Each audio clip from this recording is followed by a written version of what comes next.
انگور کی کاشت انسان صدیوں سے کرتا چلا آ رہا ہے اور اس کی کئی اقسام پائی جاتی ہیں۔ انگور گرم مرطوب علاقوں میں کاشت کیا جاتا ہے اور بے شمار فائدوں کی وجہ سے پوری دنیا میں ہی شوق سے کھایا جاتا ہے۔ اب یہ انگور جلال پور بٹیاں کے علاقہ گیگے میں بھی کاشت ہونے لگا۔ کہ وہ اس طرح کی روایتی فصلوں سے ہٹ کے کوئی انگور جیسے کہ میں نے لگائے ہوئے ہیں اپنے گاؤں گیگے کے ڈیرہ حاجی عبدالرزاق پہ 6 ایکڑ میں، تو مجھے خاطر خواہ اس کا فائدہ ہوا ہے۔ جو فصل 21 سے 22 ماہ میں ہوتی ہے، میں نے وہ پنیری لگانے کے تقریباً 12 سے 14 ماہ کے اندر فصل لی ہے، فروٹ لیا ہے اس کا۔ میرا کہنا یہ ہے کہ میڈیا کی وساطت سے کہ گورنمنٹ کو چاہیے کہ کسانوں کو سبسڈائز کریں تاکہ وہ روایتی فصلوں سے ہٹ کے یہ جو پلانٹس ہیں، پودے، باغ وغیرہ، ان کی طرف آئیں۔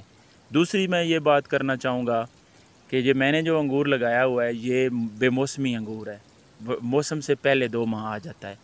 جرمن قسم کا انگور ہے، کنگ روبی اسے کہتے ہیں۔ مارکیٹ میں اگر اس کو لے کے جایا جائے، منڈی میں اس کا ریٹ نہیں ملتا۔ گورنمنٹ سے اپیل ہے کہ کسانوں کو اس کا ریٹ کم از کم ان کی محنت کے مطابق دیا جائے۔ لاتعداد بیماریوں میں مددگار پھل انگور میں 1600 سے زائد اینٹی آکسیڈنٹ کمپاؤنڈ پائے جاتے ہیں جو زیادہ تر اس کے چھلکے اور بیج میں موجود ہوتے ہیں اور جسم کو دائمی بیماریوں سے بچاتے ہیں، جبکہ انگور کی کاشت سے غریب دیہاتیوں کا روزگار بھی منسلک ہے۔ 5 بجے آتے ہیں اور 9-10 بج جاتے ہیں اور اچھی خاصی یہ ہمیں مزدوری دیتے ہیں، اور جو ادھر سے لے کے جاتے ہیں وہ بھی خوشحال رہتے ہیں۔ جہاں گاؤں ہے ان باغ ہے جی، سائیں مالکاں کا بھی روزگار چلیا ہے اور ساڈا بھی روزگار چلیا ہے جی، تو بہت اچھا انگور ہے اور بڑی دنیا آ کے لے رہی ہے۔ یہ ہمارے علاقے میں انگوروں کا باغ ہے، توڑوا کر ہم اس کو منڈیوں میں سیل کرتے ہیں اور بہت ہی اچھا ہے اور آمدن بھی ہمیں بہت اچھی مل جاتی ہے۔ اچھا انگور ہے، بازار نالوں رعایت تے بڑا فائدہ مند لبدا سانوں۔ ایتھوں کسی نوں تحفہ بھی دینا ہوئے تے اسی ایتھوں ہی لے کے جانے ہیں۔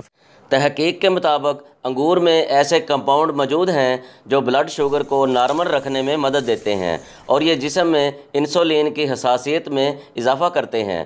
آنکھوں کے لیے انتہائی مفید پھل انگور کھانا دماغ کی صحت اور یادداشت کو مضبوط بنانے میں مددگار ثابت ہوتا ہے۔ فرحاد منیر، وائس نیوز، جلال پور بٹیاں۔